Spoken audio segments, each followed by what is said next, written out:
सभी का हमारे YouTube चैनल आधारशिला में। आज हम लोग संस्कृत पढ़ने जा रहे हैं। जैसा कि आपने पिछली वीडियो में देखा है कि जो भी टॉपिक अब हम स्टार्ट करेंगे उसे बहुत ही बेसिक से स्टार्ट करेंगे और उसे डीपली पढ़ने वाले हैं।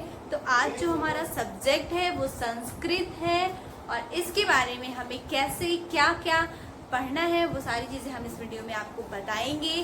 तो संस्कृत के कुछ नए टॉपिक स्टार्ट करने से पहले थोड़ा सा हम संस्कृत भाषा के बारे में जान लें, इसके इतिहास के बारे में जान लें, इसके अर्थ के बारे में जान लें तो ज़्यादा बेहतर होगा, क्योंकि इससे भी क्वेश्चन पूछे जाते हैं। तो थोड़ा सा इस शब्द की हम बात करते हैं। अगर संस्कृत शब्द को देखा जाए तो ये बना है सम प्लस क्री और कत से मिलकर बना है संस्कृत, जहाँ पर कत प्रत्यय है और क्री धातु है और सम है उपसर्ग। ठीक है, तो यहाँ पर ये सभी क्या है, मिलकर बनाते हैं शब्द संस्कृत। और जिसका शाब्दिक अर्थ अगर हम कहें तो संस्कृत शब्द का शाब्दिक अर्थ क्या है, तो संस्कृत शब्द का शाब्दिक अर्थ है सुसज्जित, सुसज्जित, सुसज्जित या परिष्कृत या शुद्ध। ठीक है, ये है संस्कृत शब्द का अर्थ। अब हम देखेंगे संस्कृत शब्द की क्या, संस्कृत जो भाषा है हमारी उसके अन्य क्या क्या नाम है। तो संस्कृत भाषा जो है तो इसके बहुत सारे नाम हैं। तो देखिए क्या क्या नाम है। पहला है देव भाषा, देव भाषा, फिर है देववाणी, देव भाषा, देववाणी, सुर भारती,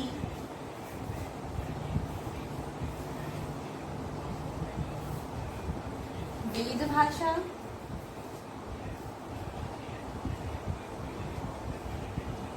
गीवार्ण भाषा,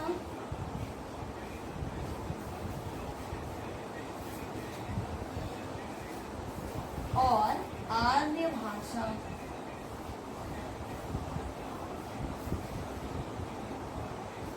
ठीक है, तो ये सभी क्या है, संस्कृत के अन्य नाम, अन्य नाम। ठीक है, ये भी बहुत इंपॉर्टेंट है, इसके सारे नाम आप सभी को याद होना चाहिए। एक्चुअली बात ये है कि जो संस्कृत भाषा है वो बहुत ही थोड़ा सा इसके इतिहास के बारे में हम आपको बताएंगे। तो विश्व की सबसे प्राचीन भाषा अगर कही जाए तो संस्कृत है। विश्व की सबसे प्राचीन भाषा क्या है, तो संस्कृत है। एक पॉइंट बना के हम लिख दे रहे हैं यहाँ पे, विश्व की सबसे प्राचीन भाषा क्या है अगर कहा जाए तो संस्कृत है। विश्व की सबसे प्राचीन भाषा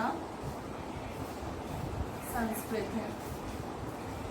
ठीक है, विश्व की सबसे प्राचीन भाषा।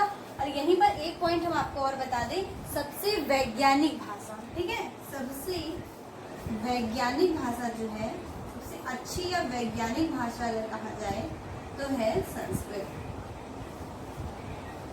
वैज्ञानिक भाषा।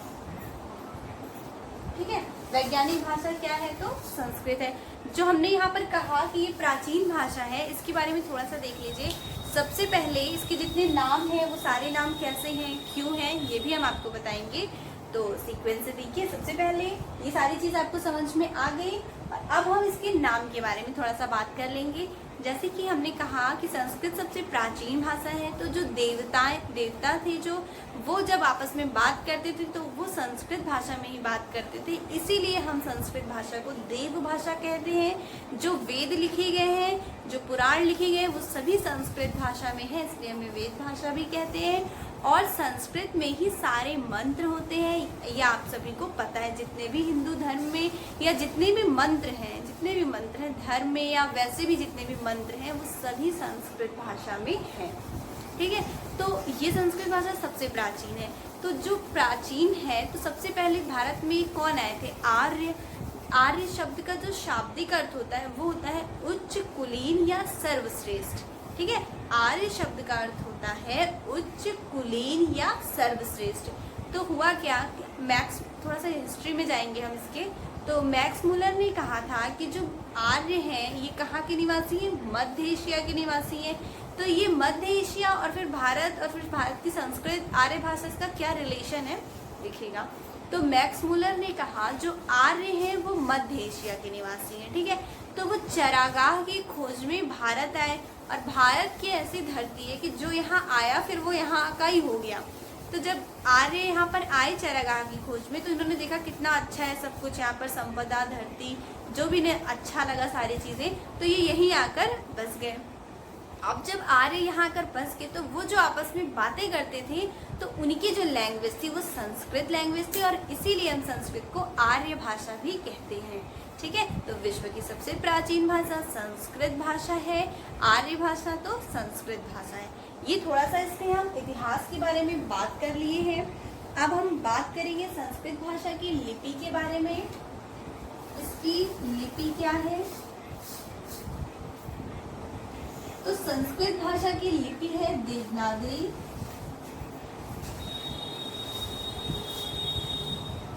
ठीक है, देवनागरी। और देवनागरी लिपि की भी बात की जाए तो ये है ब्राह्मी लिपि में, यानी कि जो संस्कृत है वो ब्राह्मी लिपि में लिखा जाता है। ब्राह्मी लिपि से मतलब है जैसे ये आपका बायां है यानी कि लेफ्ट, और वो दायां है यानी कि राइट, तो हम बाएं से दाएं की ओर लिखते हैं, ठीक है। इसी को हम क्या कहते हैं? ब्राह्मी लिपि। ब्राह्मी लिपि यानी कि बाएं से दाएं की ओर लिखना, आप समझ लीजिए। तो संस्कृत की लिपि क्या होगी? लिखने की जो इसकी लिपि है वो ब्राह्मी लिपि है, और संस्कृत भाषा की लिपि देवनागरी लिपि है, ठीक है। ये इसकी लिपि होगी। अब थोड़ा सा हम यहाँ पे आपको बताएंगे कि ये ब्राह्मी नाम कैसे पड़ा। तो जैन धर्म के जो तीर्थंकर थे, जैन धर्म के तीर्थंकर की जो बेटी थी उनका नाम था ब्राह्मी, और उन्होंने इस लिपि की रचना की। 24वें तीर्थंकर थे वो, और उन्होंने इस लिपि की रचना की। उन्हीं के नाम पर इसका नाम पड़ा ब्राह्मी लिपि, ठीक है। अब इसकी लिपि के बारे में हो गया। अब हम थोड़ा सा इसके बारे में बात कर लेंगे, वैदिक संस्कृत और लौकिक संस्कृत, ठीक है। वैदिक संस्कृत, ये संस्कृत के दो प्रकार हैं, वैदिक संस्कृत और लौकिक संस्कृत।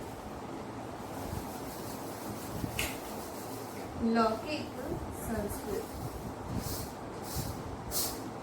जब संस्कृत भाषा बोली जाती थी तो वो बहुत ही क्लिष्ट थी। क्या थी? बहुत ही क्लिष्ट थी या बहुत कठिन थी। तो जब वो थोड़ा सा कठिन थी, जो थोड़ा सा वो टफ थी, वो वैदिक संस्कृत कहलाई गई, और वो जन सामान्य के लिए बहुत ही कठिन थी। तो उसी संस्कृत को जब थोड़ा सा सुधार करके बोला गया तो वो लौकिक संस्कृत कहलाया, ठीक है। क्या कहलाया? लौकिक संस्कृत कहलाया, जो जन सामान्य बोलते थे। फिर अब हम इसके थोड़ा सा साहित्य के बारे में बात करेंगे। संस्कृत साहित्य, यहाँ पर देख लीजिए, थोड़ा सा ये टेढ़ा हो गया है, बट देखिए संस्कृत साहित्य की हम बात करेंगे।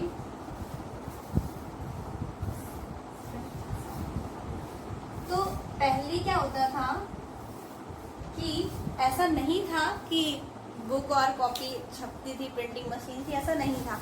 तो इसे लेख लिखे जाते थे, ठीक है। तो जो संस्कृत साहित्य है वो चूंकि बहुत प्राचीन है, सबसे प्राचीन भाषा है संस्कृत, तो इसका जो साहित्य है उस टाइम पे हाथ से लिखी जाती थी पुस्तकें या लेख, जो भी लिखा जाता था वो हस्तलिखित होता था। तो उसे क्या कहते थे? हस्तलिखित को हम कहते हैं पांडुलिपि। पांडुलिपि, ठीक है। उसी हस्तलिखित को पांडुलिपि कहते हैं। और सर्वाधिक पांडुलिपि में लिखी हुई पुस्तक कौन सी भाषा है? तो यहीं से क्वेश्चन आता है, सर्वाधिक पांडुलिपि में लिखित भाषा की साहित्य कौन सा है, कौन सी भाषा है? तो वो है संस्कृत भाषा। लगभग 3 करोड़, ठीक है, कितने? 3 करोड़ से ज्यादा लेख पांडुलिपि में पुस्तकें और लेख लिखे जा चुके हैं। तो इसका जो साहित्य है वो बहुत ही पुराना है। हस्तलिखित पुस्तकें इसकी लगभग 3 करोड़ है, जो कि मायने रखता है एक नंबर अपने आप में, ठीक है। और थोड़ा सा एक चीज और देख लीजिए, वाङ्मय एक शब्द है, वाङ्मय, ठीक है। श्रुति साहित्य, श्रुति साहित्य। तो अब ये वाङ्मय क्या है? जैसे पहले जब शिक्षा दी जाती थी या साहित्य या संस्कृत भाषा जब चलती थी, चलती कहती आज भी चलती है, बट जब संस्कृत भाषा में लोग बात करते थे, जन सामान्य लोग बातें करते थे और वो संस्कृत भाषा का अध्ययन करते थे, तो होता क्या था, एक पीढ़ी से दूसरी पीढ़ी में उन सारे ज्ञान को शिक्षक जो होता था, जो गुरु होता था, वो बोलता था और उससे प्राप्त करने वाले शिष्य जो होते थे उसको एज इट इज धारण करते थे, एज इट इज उसको समझ लेते थे और फिर वो एक पीढ़ी से दूसरी पीढ़ी जाता रहता था। तो जो संस्कृत का जो साहित्य था वो क्या था? श्रुति साहित्य या श्रुति संगीता, यानी सुनकर एक पीढ़ी से दूसरी पीढ़ी जाना। तो इसी शब्द के लिए एक शब्द दिया गया वाङ्मय साहित्य या वाङ्मय। ठीक है, तो संस्कृत साहित्य कैसा है? वाङ्मय साहित्य यानी कि श्रुति साहित्य। जैसे जो वेद है उसका कहा जाता है, उसके लिए कहा जाता है कि वो एक पीढ़ी से दूसरी पीढ़ी जब गया तो वो केवल सुनकर एक पीढ़ी से दूसरी पीढ़ी जाता था, तो वो कैसा साहित्य हुआ? वाङ्मय। ठीक है, ये हो गया इसके साहित्य के बारे में। अब थोड़ा सा हम और संस्कृत साहित्य में जाएंगे। तो संस्कृत में जो साहित्य है वो देख लीजिए, वेद, पुराण, वेदांग, इन सब के नंबर कितने कितने हैं ये बहुत इंपॉर्टेंट है और ये पूछा भी जाता है। वेद, पुराण, वेदांग, स्मृति, उपवेद,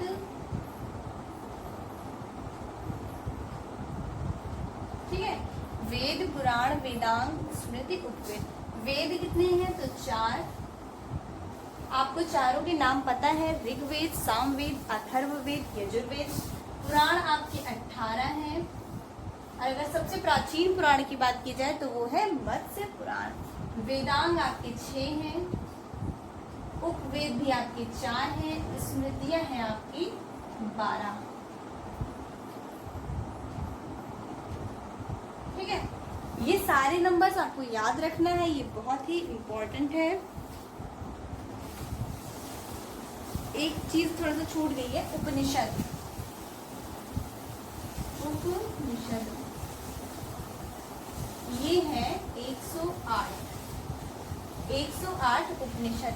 ये सारे नंबर्स बहुत इंपॉर्टेंट है और इसे याद रखना होगा आप सभी को, क्योंकि डायरेक्टली नंबर वाइज पूछ लिया जाता है। अब हम इसके बाद डिस्कस करेंगे थोड़ा सा जो पूछ लिया जाता है, जैसे वेद त्रयी क्या है, बृहद त्रयी क्या है, लघु त्रयी क्या है, मुनि त्रयी क्या है। तो इससे क्वेश्चन पूछ लिया जाता है कि इनमें से कौन सा वेद त्रयी में नहीं आता है या वेद त्रयी में नहीं सम्मिलित है। ठीक है, ऐसे क्वेश्चन पूछ लिए जाते हैं।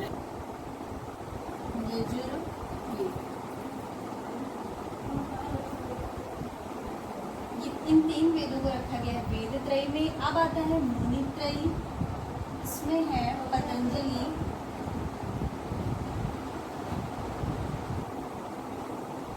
पाणिनि, पतंजलि, पाणिनि और कात्यायन। पतंजलि, पाणिनि, कात्यायन। ठीक है, इन तीनों ऋषियों को, मुनियों को रखा गया है मुनि त्रयी में। यहीं से क्वेश्चन पूछ लिया जाता है इनमें से कौन मुनि त्रयी में है और कौन नहीं है। अब आता है बृहद त्रयी। बृहद त्रयी देख लीजिए,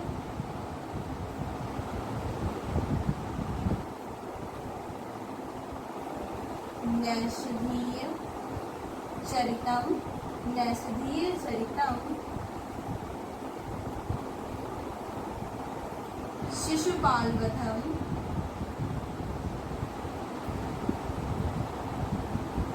किराता वधम, किराता अर्जुनियम,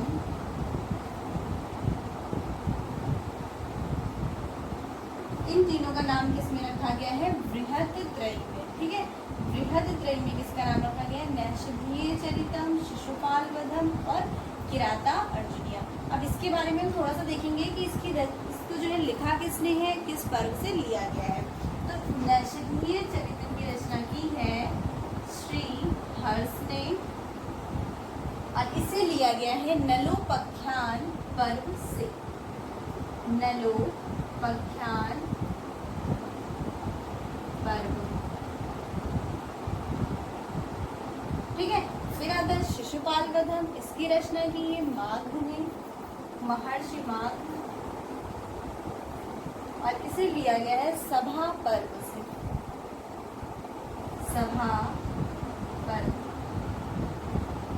ठीक है, फिर है आपका किराता अर्जुनियम, इसकी रचना की है भारवी ने, महर्षि भारवी ने, और इसे लिया गया है वन पर्व से,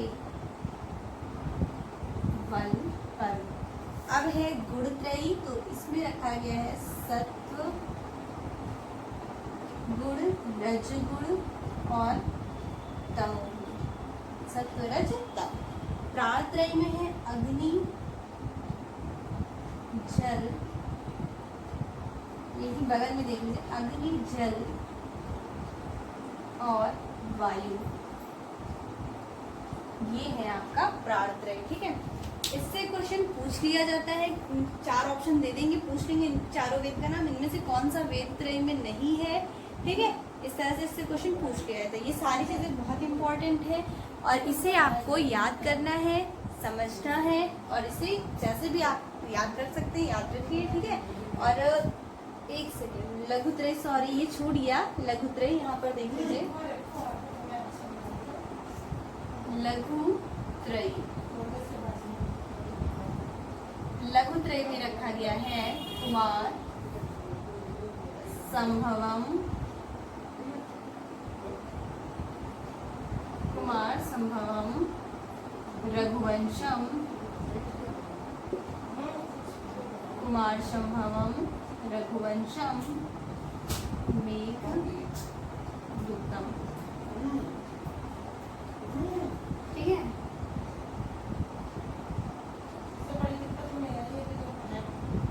ये तीनों रचनाएं कालिदास की है, इसके बारे में थोड़ा सा हम आपको बताएंगे। ये सभी रचनाएं कालिदास की रचनाएं पूछी जाती है। अभिज्ञान शाकुंतलम, ऋतु संहारम, और ये सारे कुमार संभवम, मेघदूतम, रघुवंशम, ये सभी किसकी रचनाएं हैं? तो कालिदास की रचनाएं हैं। और कालिदास को क्या कहा जाता है? कमेंट सेक्शन में बताइए। ठीक है, कालिदास के लिए कौन सी लाइन सबसे ज्यादा फेमस है वो आपको बताना है। और ये हो गया बृहत्त्रयी। ठीक है, ये सारी चीजें आज की वीडियो में बस इतना ही। नेक्स्ट वीडियो में हम संस्कृत व्याकरण के बारे में डिस्कस करेंगे और थोड़ा सा हम इसके बारे में व्याकरण, प्रत्याहार, महेश्वर सूत्र, पाणिनि की जो अष्टाध्यायी है उन सभी पे डिस्कस करेंगे और उससे जितने भी क्वेश्चन बन सकते हैं उसे हम डिटेल में पढ़ेंगे।